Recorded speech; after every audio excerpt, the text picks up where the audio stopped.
alumnos del Bachillerato Antonio Garfias y hoy les traemos un documental titulado Un pequeño viaje por la historia del siglo XVIII y XIX.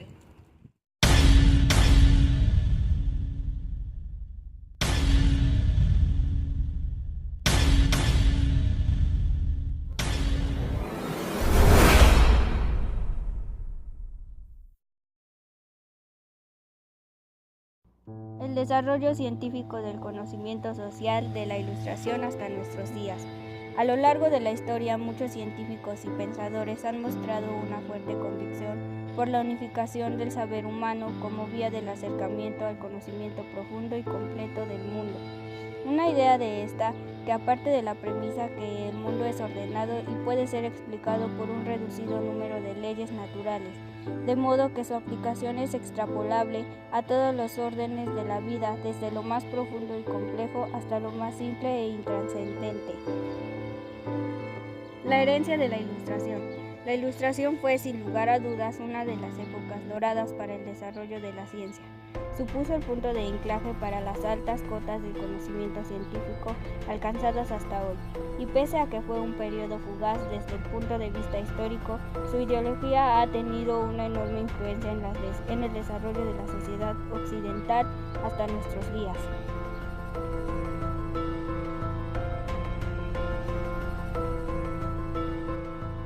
Reformas borbónicas.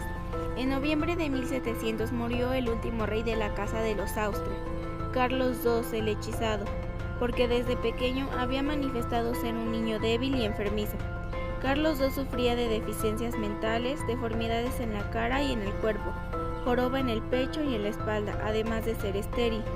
Se casó 2 ocasiones con princesas, nunca pudo concebir a un heredero para el trono. Se había consolidado un sistema político al que se le denominó patrimonialista. La corona no tenía control casi de nada de lo que ocurría del otro lado del océano. Carlos III de Borbón implementó una serie de reformas que pretendían modernizar la política, la administración, la economía, el ejército y la cultura de todo el imperio, incluyendo las colonias americanas. Reformas borbónicas. Las reformas borbónicas constituyen, por ende, uno de los antecedentes de la independencia.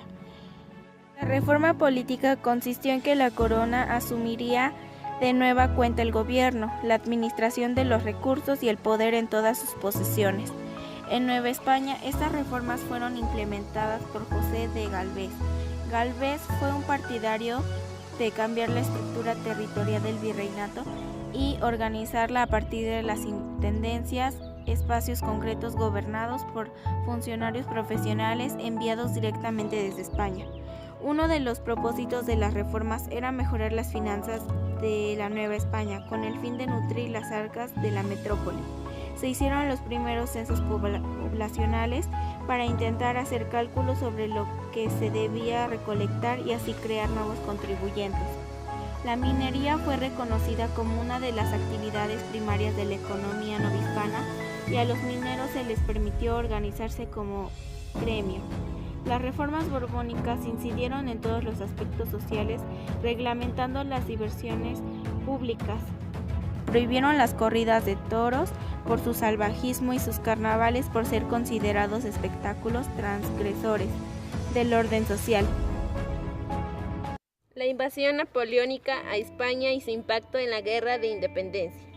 En 1789 había estallado una revolución de origen burgués en Francia, país en que la época se había consolidado como el más poderoso del continente europeo.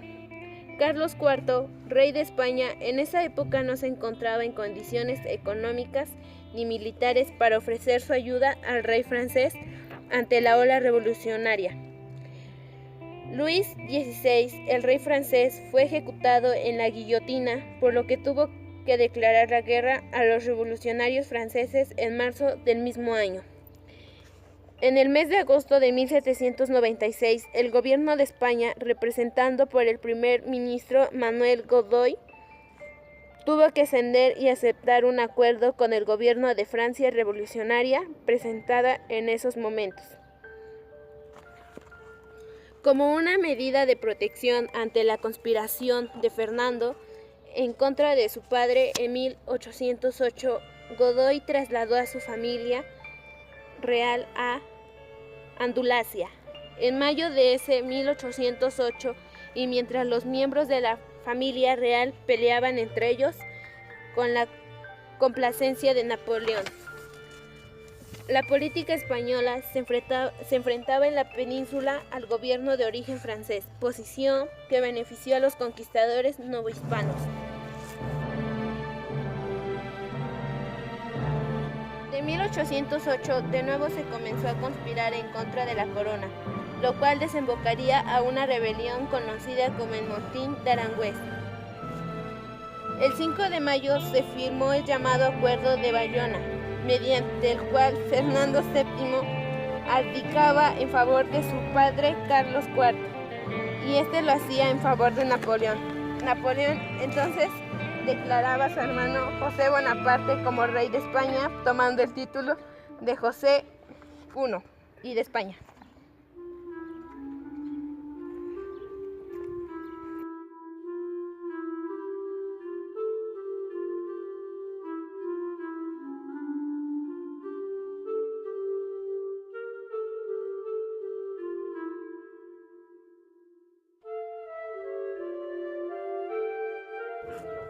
La Guerra o Revolución de la Independencia fue un proceso que, como hemos visto, tiene antecedentes de todo tipo.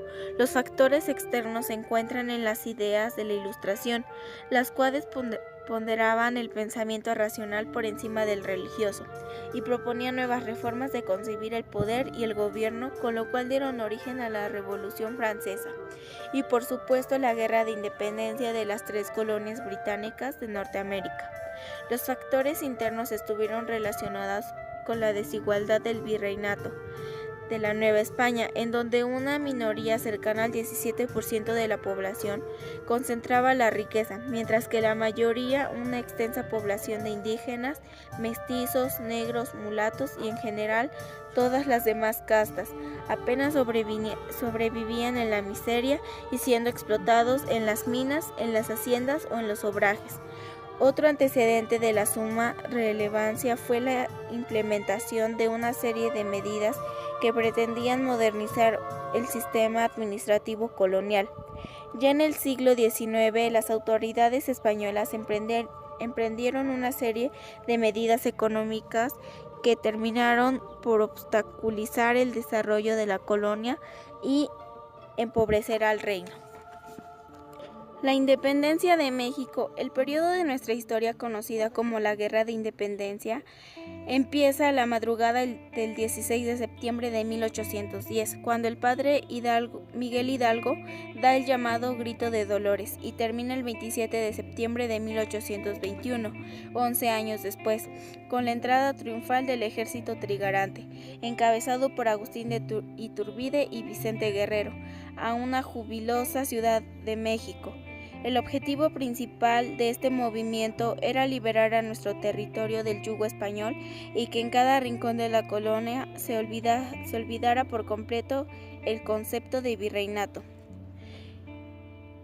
La primera celebración de El Grito fue en el Palacio Nacional. Se llevó a cabo en 1824, encabezado por Guadalupe Victoria, quien el 10 de octubre de este año se convertiría en el primer presidente de México. Dato curioso: la noche del 15 de septiembre de 1847, la bandera que ondeaba sobre el Palacio Nacional no fue la mexicana, sino la del ejército invasor norteamericano que había capturado la Ciudad de México la mañana de ese día tan simbólico para los mexicanos. La independencia de México se celebra oficialmente el 16 de septiembre. La ceremonia cívica del Grito se efectúa a las 23 horas del 15 de septiembre.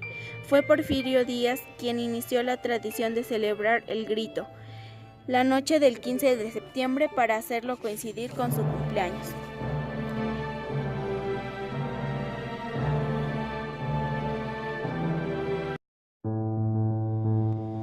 El 15 de septiembre de 1808, un grupo de funcionarios y comerciantes peninsulares ejecutaron un golpe de estado donde el virrey y su familia resultaron apesados ante tales actos de violencia. No faltaron criollos que se comenzaron a organizar conspiraciones juntas que se extendieron en principales ciudades. Como resultado de la falta de alimentos, la conspiración importantes ocurrieron en las ciudades del Bajío como en San Miguel del Grande, pero una de las más relevantes fue en la que disfrazada en las Bertulinas literarias. La Junta decidió entonces organizar una insurrección en diciembre de 1810. Sin embargo, al ser descubiertos antes de esa fecha, Hidalgo, Allende y Dalma decidieron convocar a la lucha del 16 de septiembre. Ese día era domingo en la cura de Hidalgo. Llamó a misa, aprovecharon la resistencia de su feligresía, el grito de Dolores, una convocatoria para luchar contra el mal gobierno. Para entonces, el virrey Francisco Javier Venegas había encomendado al general Félix María Calleja dirigir el ejército realista, extinguir la vuelta. Por otra parte, José María Morelos se unió a insurgentes en la encomienda a tomar el puerto de Acapulco. De Dolores se dirigió a Guadalajara, donde se organizó un gobierno y promovió la publicación del periódico El Despertar Americano. Además, había también abolido la esclavitud del tributo indígena, los estancos monopolios, y decretó la devolución de las tierras a Allende, y reencontró como Hidalgo pues había sido derrotado el ejército realista. Se dirigía en Guadalajara y los urgentes se preparaban para resistir. Sin embargo, aunque se enfrentaron a un rejuicio de ejército, la falta de unidad y organización precipitó el colapso del movimiento. Una traición detonó la captura de los líderes insurgentes, que fueron llevados a Chihuahua, en donde fueron procesados y ejecutados. Las cabezas de Hidalgo, Allende y Dalma fueron colgadas en las esquinas hoy de Granaditas. Sin embargo, la insurrección había herido el sistema virreinal y en los siguientes años la resistencia continuaría.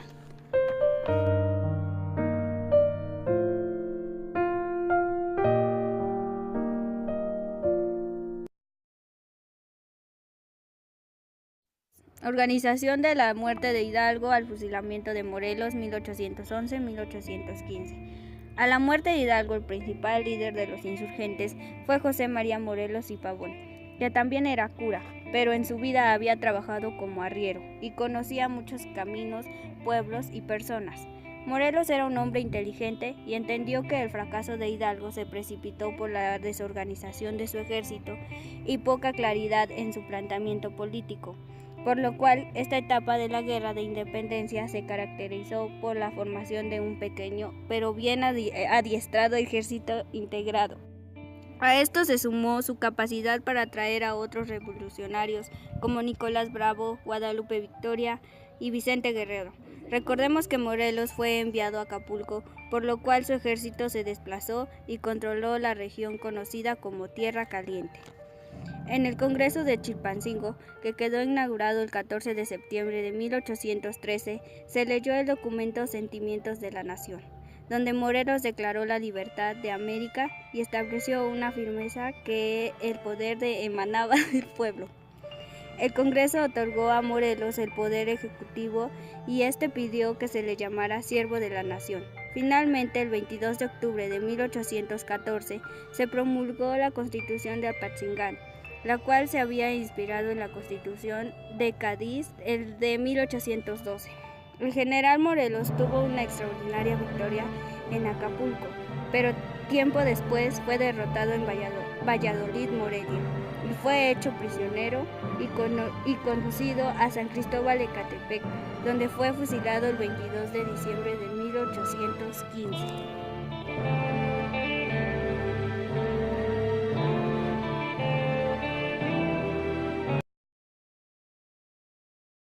La resistencia, 1815-1821. El país estaba devastado por la guerra y el gobierno colonial desorganizado. Importantes regiones estaban o habían sido controladas por los insurgentes, lo que dificultó el cobro de los impuestos, el comercio y las actividades productivas. El rey de España regresó al trono tras la derrota de Napoleón en 1815 y emprendió una política de pacificación de las colonias americanas. Europa comenzó a llegar nuevas tropas. La muerte del general Morelos provocó la dispersión de los insurgentes, quienes ya no se organizaron como un ejército compacto y disciplinado, sino como un abanico de diminutas guerrillas que asaltaban en los caminos.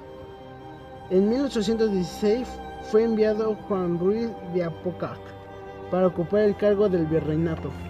Esta etapa es crucial en la guerra de independencia, pues representó los momentos donde la inseguridad estuvo a punto de ser liquidada, ya que fue porque los líderes se reunieron o porque fueron exterminados por el ejército realista, que para entonces comenzaron a integrar un cargo importante a militares de origen criollo. En Veracruz y Vicente Guerrero en las montañas del sur mantuvieron la antorcha encendida. Para en 1817 apareció que la lucha estaba por extinguirse y sin embargo el padre Servando III del Mier y el capitán español Francisco Javier Mina organizaron una cuadrilla de mercenarios que se introdujeron en el país y llegó hasta el Bajío, donde finalmente fue derrotado. Como consecuencia, Mina fue fusilado y el padre Tereso de Mier fue encargado en las mazmorras de San Juan de Ulúa.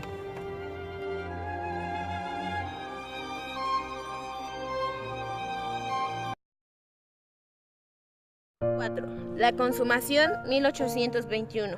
Para 1820 el movimiento insurgente estaba prácticamente derrotado. Solo había algunos brotes guerrilleros, encabezados por Vicente Guerrero y Pedro Asensio. Las escuelas de 10 años de guerra se veían en los pueblos y en las ciudades. Mucha gente estaba cansada, y a esto se sumaba la paralización de la economía. En este contexto llegaron noticias de España. Los liberales españoles habían conseguido restablecer la Constitución de Cádiz para regir a la monarquía, y se había organizado nuevas cortes en las que se convocó a todos los virreinatos y colonias españolas, mientras en España se imponían medidas en contra del clero. En nuestro país, la idea de independizarse de la metrópoli comenzó a renacer, pero ahora en sectores de la población que antes quizás no simpatizaban con la independencia. No faltó también quien, al ver afectados sus intereses por la Constitución española, buscara desesperadamente un caudillo que encabezara el movimiento de independencia. Poco a poco fue sonando el nombre de Agustín de Iturbide, el militar criollo, quien encabezó un plan independentista dentro del ejército realista.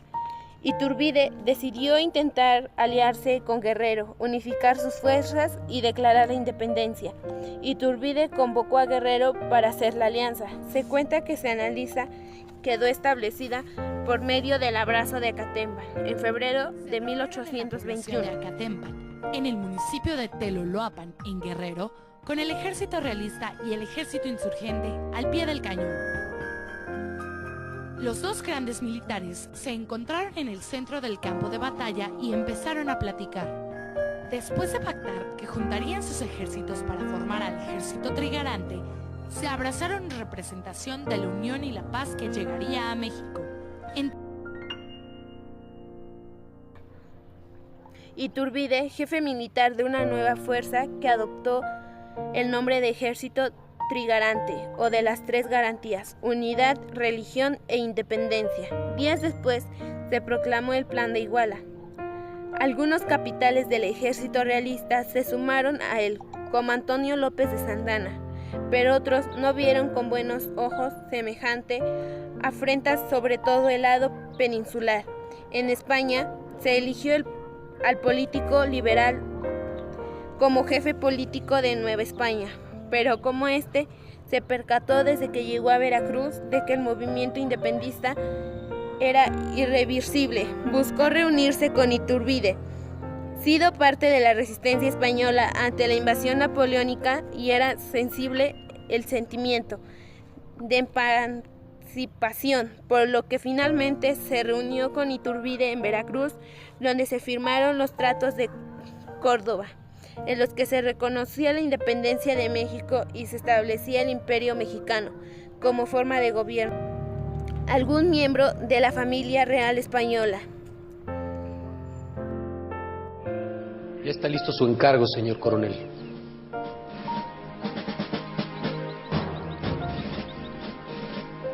La bandera de las tres garantías. Nuestra bandera nacional.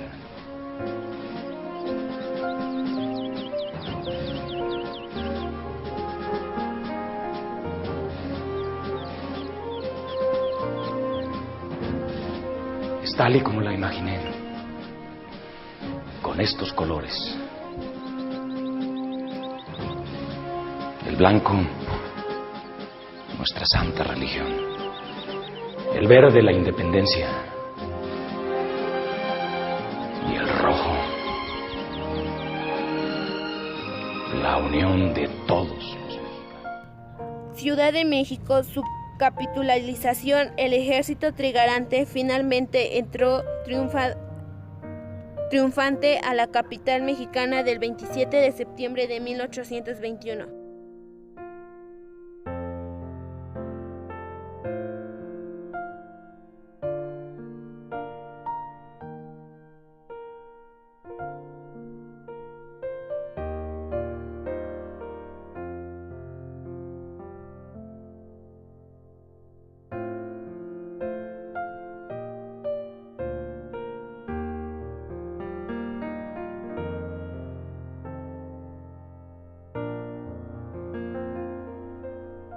La independencia se había consumado, pero en los siguientes años la joven nación debería luchar para hacer valer su soberanía frente a otras naciones y por realizar la compleja tarea de construir un Estado nacional sólido, que era una tarea muy compleja.